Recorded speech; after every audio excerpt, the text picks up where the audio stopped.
Programa de hoje, um programa muito especial no nosso primeiro tempo aqui do nosso bate-papo, que eu recebo o médico ginecologista Dr. José Higino Ribeiro dos Santos Júnior.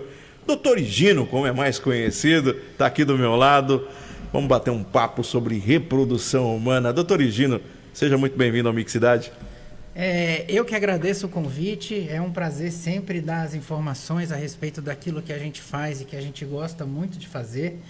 Agradeço imensamente o convite da Mix e vou estar sempre à disposição de vocês quando quiserem saber alguma coisa a respeito de saúde da mulher, a respeito de reprodução, a respeito de outras patologias que são muito importantes para a saúde da mulher. Doutor, primeira coisa que a gente fica pensando, né?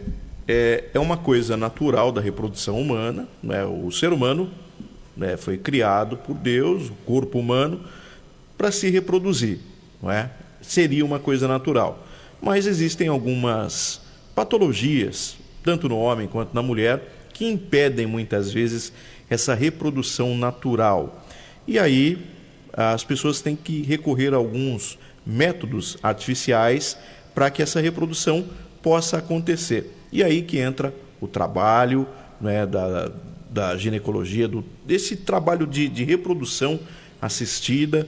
Como que é esse trabalho e quais são essas patologias que levam essas pessoas? Tem muita gente que fica pensando, puxa vida, eu tenho um problema, né, eu sou infértil, eu não vou conseguir engravidar, eu acho que isso não tem como resolver, mas nunca fez um acompanhamento com o médico. Então, você colocou uma pergunta muito ampla, que é o escopo inteirinho da especialidade. Realmente, a mulher teve, no passado desse último século, uma mudança muito grande de comportamento. Teve uma mudança muito grande de comportamento. Se você for lembrar,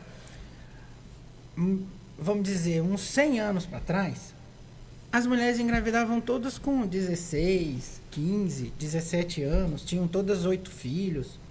Sim. Muitas patologias e muitas situações não existiam por essa mudança de comportamento e por essa mudança de atitude, de atividade profissional, de tudo isso. Mas não é só da mulher. Existiam algumas patologias, porque assim, os fatores de infertilidade, a grosso modo, te explicando assim, a grosso modo, a gente divide em basicamente 2, que são fatores masculinos e fatores femininos. Os fatores masculinos são várias causas. Esses daí, os hábitos de fumar, de não praticar atividade física, porque antes o homem saía, caçava, tudo, tinha uma atividade diferente, e mais as patologias infecciosas aumentaram e diminuíram o número de espermatozoides. Na mulher também, os fatores femininos também.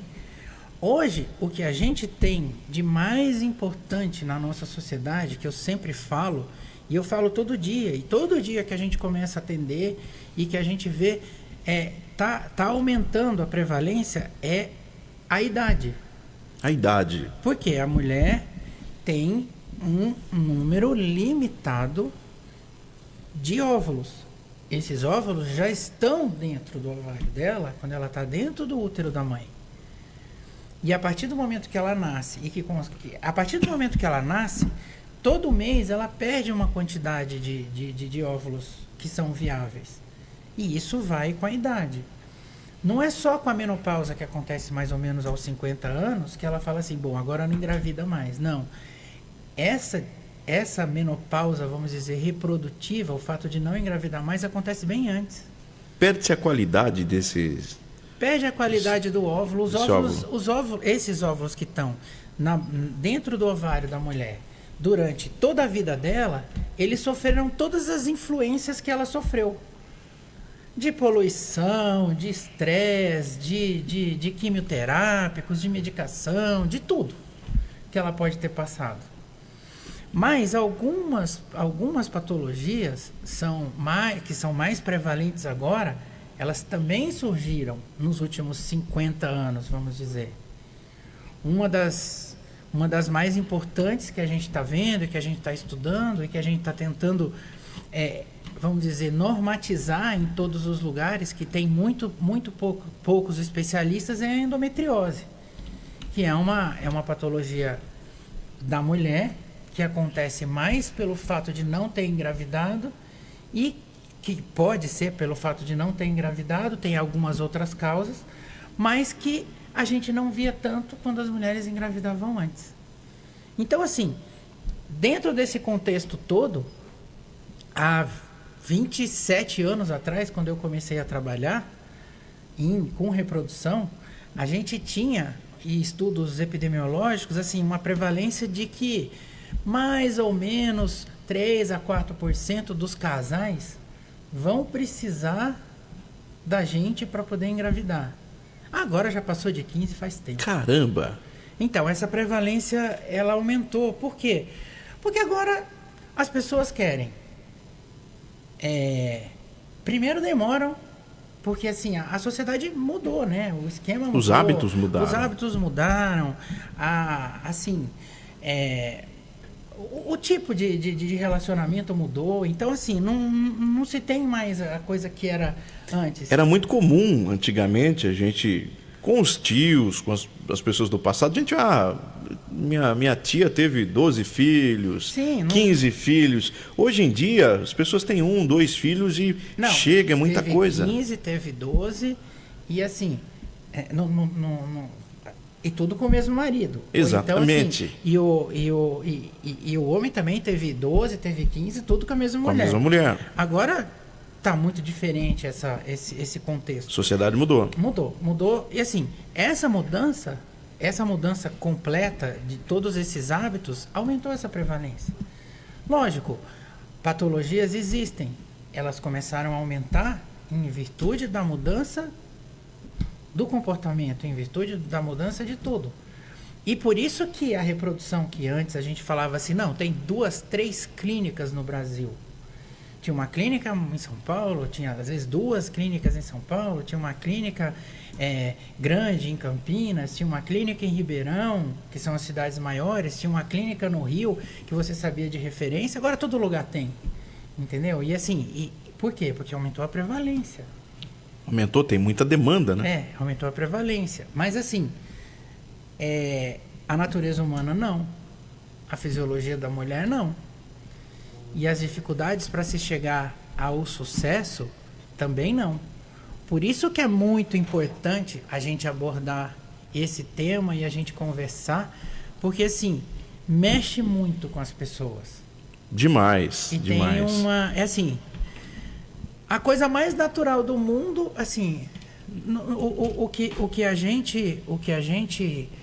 gente sente é assim, a coisa mais natural do mundo, que é simplesmente você conseguir engravidar, chega um momento que fala assim, puxa, eu não consigo. Então, assim, parece que assim, eu estou sendo castigada por Deus, ou eu estou sendo castigado por Deus, tem alguma coisa. Então, assim, essa situação é uma situação que mexe muito, mas assim, existem muitas coisas fisiológicas, existem muitas coisas patológicas, entendeu? Então, assim, a gente precisa trazer tudo isso para o casal. A gente precisa passar tudo isso para o casal. Então, assim, é importante, as informações são muito importantes. Muito importante. É um assunto, é um tema que a gente tem que tratar, porque, como o senhor disse, aumentou aí, vamos dizer, pelo menos de 5 a 6 vezes a prevalência nos últimos anos. Então, quer dizer, e ao que tudo indica, isso vai continuar.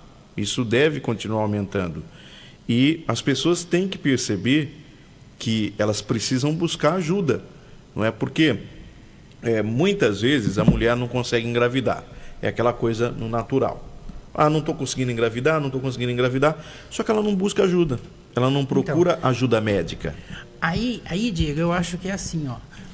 Num programa desse, com essa audiência, com tanta gente ouvindo e com tanta gente reproduzindo as informações, o que eu acho mais importante falar a respeito, assim, disso que você colocou, que é quando procurar ajuda. Muito importante Eu isso. acho que assim, quando procurar ajuda, a Organização Mundial da Saúde, por exemplo, define um quadro, define o diagnóstico de infertilidade quando um casal que tem relações frequentes não engravida por um período de 1 ano. Isso é a definição da Organização Mundial da Saúde.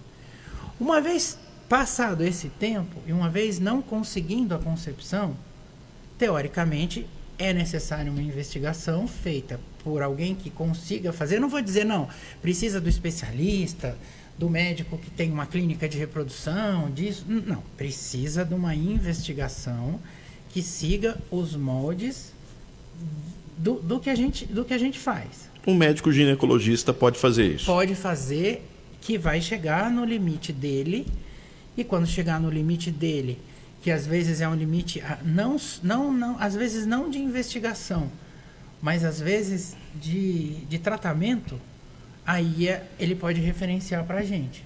Sim. Nessa situação. Porque vai chegar no limite que você não vai ter meios. Sim. Olha, não tem um número de espermatozoide mínimo. Precisa preparar esses espermatozoides, colocar no útero, precisa tirar o óvulo, precisa usar as técnicas de reprodução. Isso precisa de uma clínica especializada. Existe hoje, por exemplo, alguma medicação que auxilie a melhora na fertilidade da mulher, doutor? Isso todo mundo pergunta todos os dias de consultório. O senhor já está cansado de ouvir essa pergunta. O que ajuda? Saúde. Saúde. O que ajuda? Saúde. Atividade física. Prática de atividade física, alimentação adequada, sono adequado. Tudo que a gente não tem. Tudo que a gente não tem. Exatamente tudo que a gente não tem. Lógico que se você tem uma patologia específica, você tem algum tratamento específico para ser feito. Sim. Se tem um quadro infeccioso, você dá um antibiótico. Se tem um quadro de anovulação, você vai dar um indutor de ovulação. Aí, algumas coisas, mas o diagnóstico é feito. E é importante que esse diagnóstico seja feito. Sim. O que a gente tem também, muito, infelizmente, hoje, que ainda tem, né? Mas isso por conta de falta de informação. Por isso que eu sempre me disponho a falar, a orientar, a fazer tudo isso. É que muitos casais chegam assim, mas eu estava fazendo um acompanhamento e falaram assim, não, vai tentando que dá certo. E aí quando chega numa idade que realmente a taxa de fertilidade caiu, vai sobrar procedimentos mais complexos para serem feitos. Exatamente. E aí a gente tem que fazer, não tem que, porque as coisas simples, se existe a possibilidade de resolver com coisas simples, a gente não vai conseguir mais. Não consegue mais.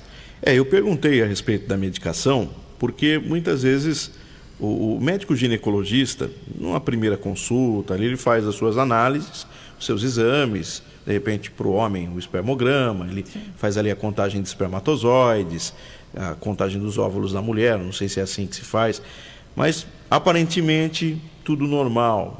Receita alguma medicação para a mulher para tentar melhorar alguma coisa e não consegue. Bom, nesse momento o médico descobre, olha, cheguei no meu limite. Aqui não tem mais como eu dar um passo à frente, porque as coisas não estão funcionando como deveriam. É aí que esse médico faz o encaminhamento para uma clínica de reprodução humana. Só que assim, agora, em virtude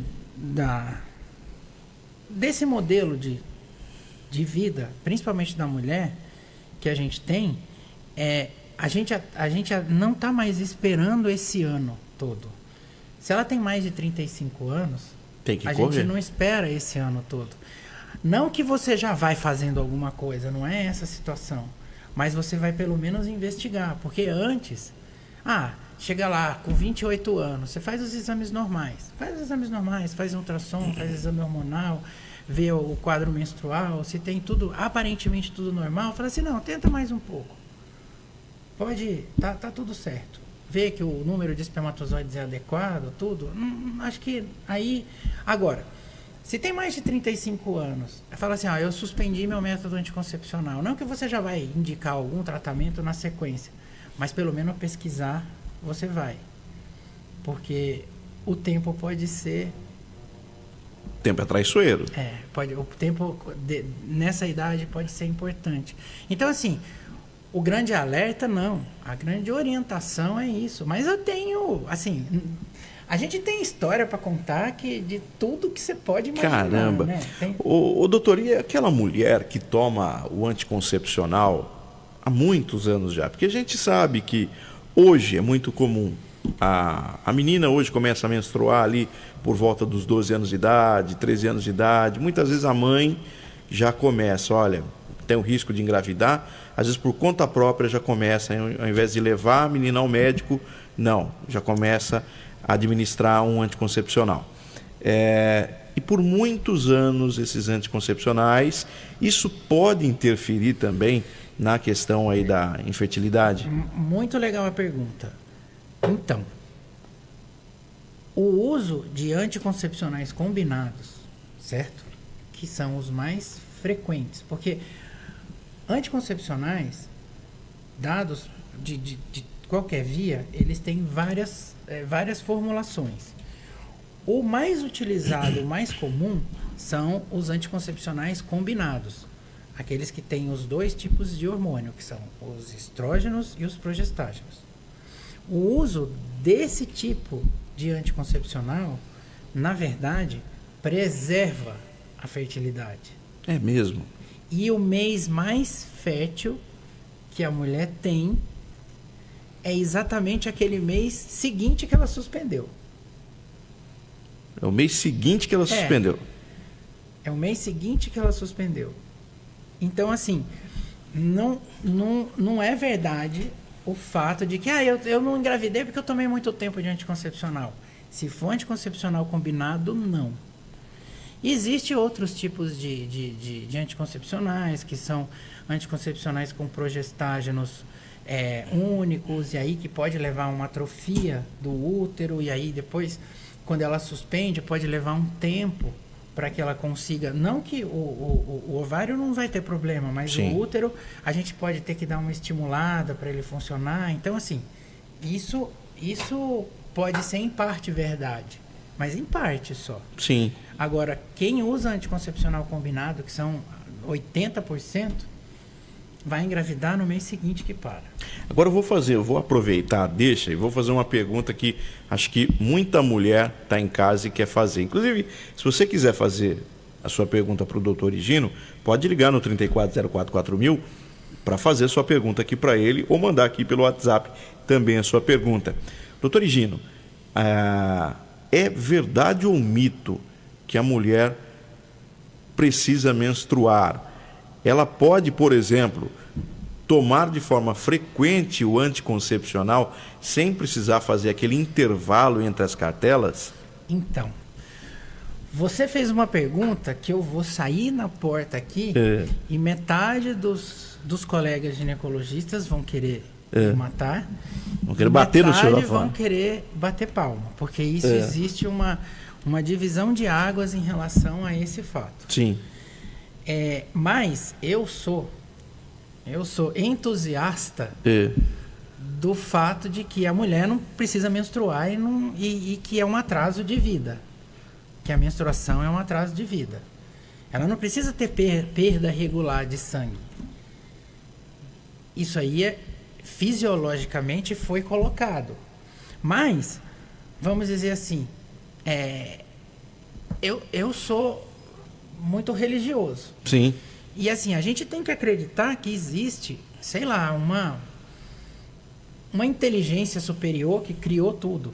Sim, claro. E como que a gente foi criado? A maneira que a gente foi criado, a mulher não menstruava todo mês. Realmente ela não menstruava todo mês. Ela chegava, no momento que ela estava no período fértil, ela engravidava. No momento da gravidez, ela passava sem engravidar, sem menstruar.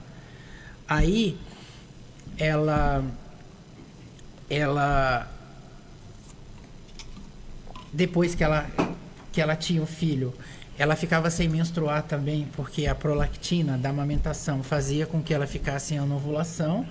A partir do momento que ela voltava a ter a função ovulatória, ela menstruava 1, 2 vezes, depois já engravidava de novo e já parava tudo de novo. Sim. Aí o mundo foi vendo, a gente foi vendo que o corpo lúteo funcionava, que tinha uma validade de 14 dias e que o ciclo era mais ou menos dividido no meio, e aí se convencionou que teoricamente você podia fazer uma medicação a cada 28 dias, ela podia menstruar.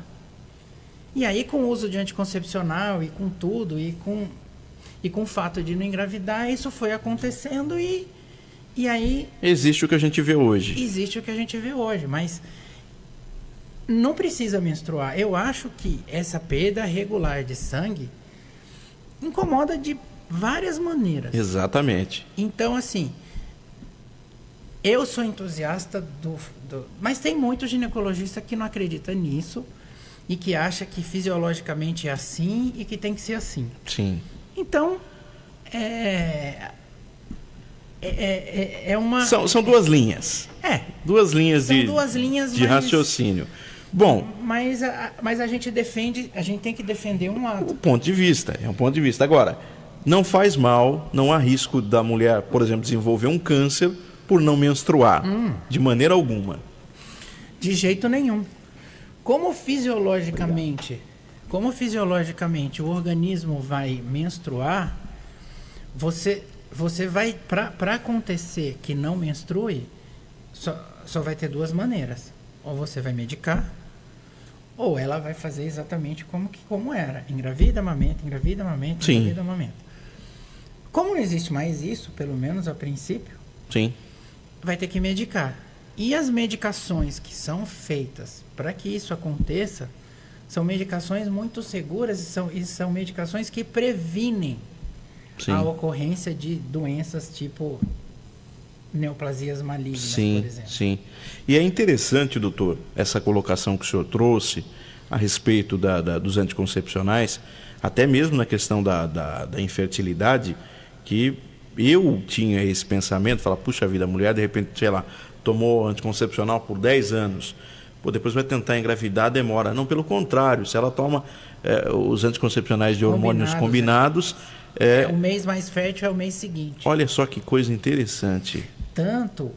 Tanto, Diego, que um dos problemas hormonais mais comuns, principalmente das meninas novinhas, que acabaram de casar, que querem engravidar logo, que fizeram esse plano, tudo, mas que elas têm alteração hormonal e que você sabe que é uma questão de tempo, mas elas estão com pressa. E por outro lado, você não quer fazer nenhum tratamento de reprodução muito agressivo, por conta de realmente não precisar, que você sabe que é tudo uma questão de tempo. Sim. O que a gente utiliza de tratamento? Ela é anovulatória, né? Que é, vamos dizer, ela tem ovário policístico, que é o caso mais comum. O que a gente faz? A gente dá 3 meses de anticoncepcional e suspende 3 meses. Dá 3 meses de anticoncepcional e suspende 3 meses. Exatamente para estimular. Exatamente para que, no momento que ela está usando o anticoncepcional, ela tem uma regulação. É como se você tirasse o ovário da tomada. Tá? É que nem o computador não funciona. Não sei, tá ruim, tá? O que faz? Você mexe, não tem jeito. Tira da tomada e coloca de novo, vai. Sim. Tirada da tomada do ovário é você... Você dá um reset no... Você dá 3 meses de anticoncepcional e suspende. E aí engravida. Olha só. Entendeu? Mas especificamente para alguns casos bem definidos, que você sabe que é uma patologia hormonal exclusiva, que não tem mais nada associado e que não tem fator masculino associado e que você sabe que vai se resolver. Doutor, e hoje, na questão da reprodução humana, eu não sei, eu não tenho o conhecimento, mas o que se tem hoje de procedimento para fertilização? Se tem a inseminação artificial, então, existem outros métodos, o que se tem hoje disponível no mercado? Eu vou falar assim, a gente pode dividir em procedimentos de baixa, média e alta complexidade, tá? Procedimentos de baixa complexidade é tratamento de reprodução assistida, que é outra informação que as pessoas se perdem, que é o fato de você dar uma medicação para a mulher. Lógico, o homem nessa história está muito tranquilo, porque sossegado. Alguns fatores masculinos, para você ter resposta, a não ser aqueles muito específicos que você tem dificuldade de maturação, medicação vai demorar muito tempo. Então, você parte para tratamento de reprodução assistida, porque você vai trabalhar com os espermatozoides, porque não vai dar, o tempo não é hábil para você conseguir. Só que a mulher não, a mulher, coitada, ela sofre é o alvo mais da coisa. Então, por isso que tem mais ginecologista especialista em reprodução do que urologista. Sim. Mas tem os dois. Então, quais são as técnicas, vamos falar, de baixa complexidade? Você medica e você faz um acompanhamento por ultrassom. Por que você precisa do acompanhamento? Porque para ter resposta, você precisa de uma dose de medicação alta e que essa dose vai acarretar em alguns riscos. Então precisa desse acompanhamento, às vezes dia sim, dia não, para você saber como que está evoluindo, se o ovário está respondendo, se o útero está respondendo, se vai precisar fazer outras medicações no meio do caminho, e aí você orienta aquela janela que, se tiver relação naquele período, é o período mais fértil. Sim. Isso é um tratamento, é uma técnica de reprodução assistida, chama coito programado. Certo? É um dos tratamentos. É o tratamento de baixa complexidade.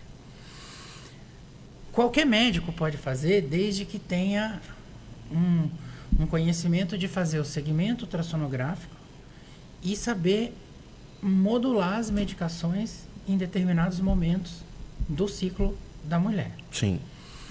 Uma técnica de média complexidade é o que a gente chama de inseminação. Na inseminação, o que a gente faz? A gente faz exatamente o que tem no coito programado. Você medica, você determina qual que vai ser o momento fértil. Só que ao invés de você orientar, ter relação, o que você faz? Você manda o homem no laboratório, faz uma coleta dos espermatozoides e faz uma capacitação desses espermatozoides. O que é isso? Os espermatozoides, eles são formados de 3 partes. Tem a cauda, o corpo, que tem um material genético, e a cabeça, que a gente chama de acrossomo. Sim. Não tem cérebro essa cabeça, é uma Sim. bolinha. Dentro dessa bolinha tem uma quantidade de uma substância perfurante, que a gente chama de perfurina, que se eu pegasse um balde de perfurina aqui e soltasse nesse chão, ele ia furar tudo até uns 50 metros para baixo. Tanto é a agressividade dessa substância. Caramba! Mas essa perfurina está retida na cabecinha do espermatozoide. E por que o testículo não vira um queijo suíço? Olha só. Porque tem aquela membrana de proteção que ela não é ativada. Na cabeça do espermatozoide. Na parte externa. Então, assim, o espermatozoide, ele fica, vamos dizer, mais ou menos inerte. Com as substâncias que são produzidas durante o ato sexual, esses espermatozoides, eles são ativados. Às vezes, essas substâncias não são adequadas para fazer a ativação do espermatozoide. Por isso, não acontece a gravidez. Aí, nesse caso, a gente indica uma inseminação, tira o espermatozoide, concentra o espermatozoide. Tem um número baixo. Tá. Como é que a gente concentra? Se você tem, sei lá, 5 ml de ejaculado, por exemplo. Tem lá 5 ml e tem uma concentração, uma quantidade por ml pequena. Você pega esse espermatozoide, coloca no tubinho. Esse tubinho gira a 10.000 rotações por minuto. O que é líquido vai para cima. O que é pesado, que é o espermatozoide, vai para baixo. Vai condensar. Então, se você tem 10 milhões de espermatozoide por ml, você vai ter 50 por ml, porque eles vão ficar tudo no fundo. Sim. Aí você pega aquele monte de espermatozoide que foi concentrado, coloca em meios ideais, que a gente já sabe, que fazem a ativação do espermatozoide. Tanto que quando a gente olha no microscópio a primeira vez, eles estão tudo meio morto. Quando você coloca o meio ideal e você faz a capacitação, tá tudo louco. Coloca nesse fluido, eles ficam tá doidos. Tudo louco. Aí você pega esses espermatozoides, coloca numa quantidade muito pequena, pega um catéter e coloca dentro do útero, lá no fundo. Você encurta o caminho, melhora a qualidade do espermatozoide e já coloca ele mais perto. Isso chama inseminação. Aí você pensa, nossa, é fantástico, vai engravidar todo mundo. Não. É uma técnica que tem uma taxa de sucesso limitada ainda, né? Já era 2%, agora a gente está chegando perto de 20%, mas assim, era muito baixa antes. Porque a gente não sabia que substâncias que usar, não sabia. Você não sabia a rotação direito, você ia destruir os espermatozoides, tudo. Quer dizer, nesses 25 anos evoluiu muito. Nossa, a tecnologia. As técnicas, as substâncias, tudo. É uma técnica, você vai falar, não, a técnica é de altíssima complexidade. Não, é de média. É de média. A técnica de alta complexidade a gente chama de fertilização. Como que é a fertilização? A fertilização, você usa muito mais medicação. Porque a mulher não vai fazer um óvulo só. Ela vai fazer vários. No coito programado e na inseminação, ela precisa de um óvulo só. Na fertilização, ela precisa de vários. Ela vai fazer quantos a gente conseguir, melhor. Hoje, a nossa lei limitou que a gente pode trabalhar com 8. Com 8 óvulos. A lei limitou a partir desse ano. Mas a gente vai induzir para ter vários, para poder conseguir trabalhar com os óvulos. E aí você vai fazer uma medicação para que ela não ovule. Então você vai usar bastante medicação, aí a coisa começa a ficar com um custo mais alto, porque essas medicações são caras. Você já vai usar muita medicação, diferente da inseminação, que você usa só um pouquinho. Aí vai chegar num ponto que você vai dizer, não, eu tenho que bloquear, porque senão ela vai ovular. Você bloqueia. Quando é 36 horas antes do que você acha que ela vai ovular, você faz o hormônio que faz o pico para poder aqueles óvulos que estão dentro daqueles folículos, aqueles óvulos irem para a maturidade certa. Caramba! Aí, neste momento, você indica uma punção do ovário. Nessa punção do ovário, a mulher tem que ir para um centro cirúrgico, tem que tomar uma sedação, você com o uso do ultrassom e de uma agulha bem grande, uma agulha de uns 40 feito centímetros. intravaginal. Feito pela vagina, você entra com a agulha através da vagina, dentro do ovário, dentro do folículo. Caramba! E aspira aquele líquido folicular. Esse líquido folicular tem o óvulo, que ele é microscópico. Então, naquele momento você tira o óvulo e você já leva para o microscópio invertido, que fica lá do lado, que o embriologista está lá. E ele vai separando os óvulos de cada folículo daqueles. No mesmo dia, pega aqueles óvulos, tira aquela carapaça de proteção que o óvulo tem, que protege o óvulo da perfurina do espermatozoide, pega um espermatozoide e injeta dentro do óvulo. E aí acontece a fertilização, que é observada com 24 horas. Tudo isso é feito fora do corpo. Fora do corpo, dentro de uma incubadora especial, com gases especiais, com tudo, que é a evolução que a gente teve nos últimos 25 anos.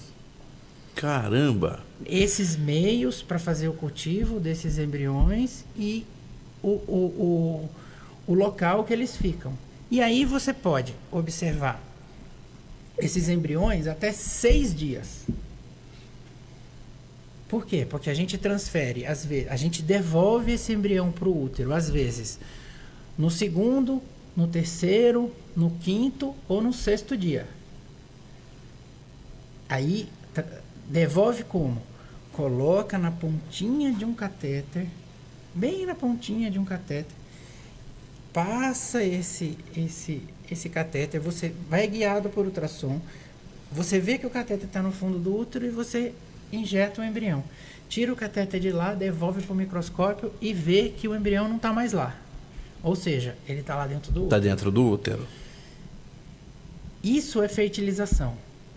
Ah, tá, mas é uma técnica de alta complexidade. Mas só tem isso? Não. Hoje, a gente pode, depois que o embrião é feito, depois que ele está dividindo, você pode tirar algumas células de dentro do embrião e estudar geneticamente aquele embrião antes de colocar no útero. Caramba, doutor. Isso chama diagnóstico genético pré-implantacional. Isso já é possível. Esse é o procedimento de alta complexidade. Qualquer fertilização é de alta complexidade. Assim como uma técnica que apareceu nos últimos 10 anos, né, que se tornou mais frequente nos últimos 10 anos, que é o que a gente está tentando divulgar o máximo possível e orientar o máximo possível, que é o congelamento de ooócito. Para as mulheres que sabem, sabidamente elas vão querer engravidar depois de 35 anos, depois que elas viajarem, depois que elas fizerem tudo, então a gente fala, então deixa o óvulo congelado, porque aí vai dar menos trabalho para a gente. Eu vou fazer uma pergunta polêmica aqui para o doutor. Inclusive, tudo isso que o doutor acabou de falar aqui, né, de retirar os óvulos, aí tudo isso é feito ali, a inserção do espermatozoide, tudo isso que é feito. Vale dizer, né, que o doutor está fazendo toda essa ilustração e a gente vai imaginando, tudo isso é microscópico. Sim. Não é, doutor? Não tem como você ver a olho nu. Então imagine só o trabalho que isso dá dentro de um laboratório para se fazer todo esse procedimento. Tem que ter temperatura adequada, tem que ter... A sala, para você ter uma ideia, a sala de punção não pode ter partícula entrando dentro dela. Eu imagino. Então, você tem que ter um tipo de pressão interna dentro da sala toda e do laboratório, de tudo, que o ar só sai. Tem que expulsar o que está dentro, não pode entrar nada. Tem uma porta na clínica, que é a porta que entra pro laboratório, que a pressão positiva não deixa a gente abrir a porta. Você não consegue abrir a porta. A porta está destrancada, só que ela abre para dentro. Você tem que fazer força. Se a pressão positiva está ligada, você não consegue abrir. Você tem que desligar a pressão positiva, aí você consegue empurrar a porta. Caramba, que coisa. Eu estou exagerando um pouco, mas é mais ou menos isso. Mas faz parte do trabalho. Agora, eu vou fazer uma colocação de um caso famoso, recente, que aconteceu, e eu quero que o doutor comente. Regina, eu já vou fazer a sua pergunta aqui para o doutor, viu? 12h50. Recentemente surgiu uma polêmica, doutor Higino, a respeito daquele cantor do Roupa Nova. Acho que não sei se o senhor chegou a saber desse caso. E é o cantor Paulinho. Paulinho teve câncer, estava fazendo tratamento de câncer, e o Paulinho ele morreu no ano passado de Covid. E o Paulinho, ele vivia em união estável com uma mulher já há muito tempo, já acho que quase 20 anos. E ele resolveu fazer o congelamento dos espermatozoides. E olha só a situação. Diante de toda essa situação que nós estamos colocando, é muito bonito, a formação de uma família, tudo. É o sonho da mulher, muitas vezes é o sonho do marido, do pai, né? Só que imagine só quando isso vira uma arma contra a família, contra a questão da hereditariedade. Essa mulher não tem um bom relacionamento com os filhos do Paulinho. E ela postou numa das suas redes sociais, né, no dia que seria o dia do aniversário do Paulinho, que já era falecido, que ela supostamente teria feito essa inseminação artificial, ou seja, esse procedimento de inseminação assistida, com os espermatozoides que estavam congelados, porque ele teria autorizado. Aí eu pergunto, na questão legal, isso seria possível? Até porque ficou depois comprovado que ela não fez. Então, são muitos contratos que a gente tem que fazer. São muitas leis e é uma situação muito complexa. Mas assim, a gente não faz sem a presença. Sem a autorização e sem a presença. E aí, numa situação dessa, lógico, olha, eu vou falar uma coisa para vocês. Antes de ter útero de substituição, muitos anos atrás aqui, tá? A gente não existia a possibilidade de fazer isso. E teve um caso muito triste, mas que a gente teve que usar um útero de substituição.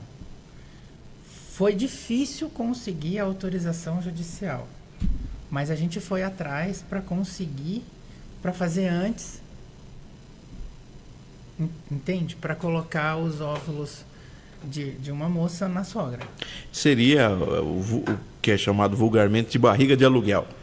Mais ou menos. Mais ou menos. Mas assim, não existia legislação. Sim. Nessa situação, é mais ou menos isso. Isso não está previsto. Isso não está previsto. Entendeu? Ah, não, você pode deixar a autorização, mas assim, essa autorização que pode deixar, olha, eu posso fazer a qualquer tempo. Se eu morrer, eu posso deixar assim, mas isso pode ser coagido. Sim. Então, assim, tem muitos questionamentos a respeito. Então, Sim. assim, é aquele momento que você fala assim,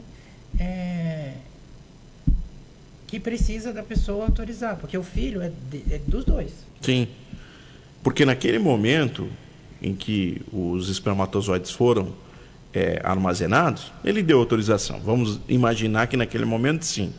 Mas eu imagino que no momento da fertilização, no momento do procedimento, que vai ser feito daqui a, 5 anos, naquele momento o profissional, o médico que vai fazer o procedimento, ele tem que estar seguro de que aquela pessoa também esteja ali presente porque e tudo que não muda. mudou, não é? Sim, e o tanto de embrião que a gente tem congelado, que não são poucos, de casais que fizeram o tratamento, né? Pensa, faz 25 anos que eu trabalho. E a gente trabalha muito. Imagino.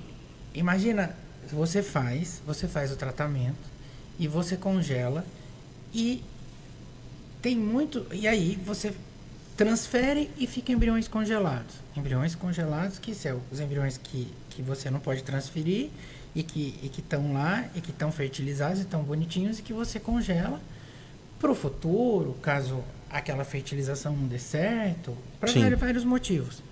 E aí deu certo, engravidou, teve os filhos e na sequência o casal se separou, um não quer nem ver a cara do outro e tem lá 8 embriões congelados, tem lá 6 embriões congelados. Sim. Então assim... E aí a mulher de repente quer se vingar do marido, então, não pode, chega lá e bate na porta da clínica e fala, não, eu vim aqui, mas o meu marido autorizou. Não existe. Olha a responsabilidade do médico. Sim, não é? Sim, mas não existe isso. E assim, e cada vez mais está sendo legalizado. Então, assim, esse ano saiu assim, uma lei super extensa a respeito disso, e todas as clínicas estão seguindo, e a gente postou, a gente colocou, a gente informou, e assim, e limitou para tudo. Sim.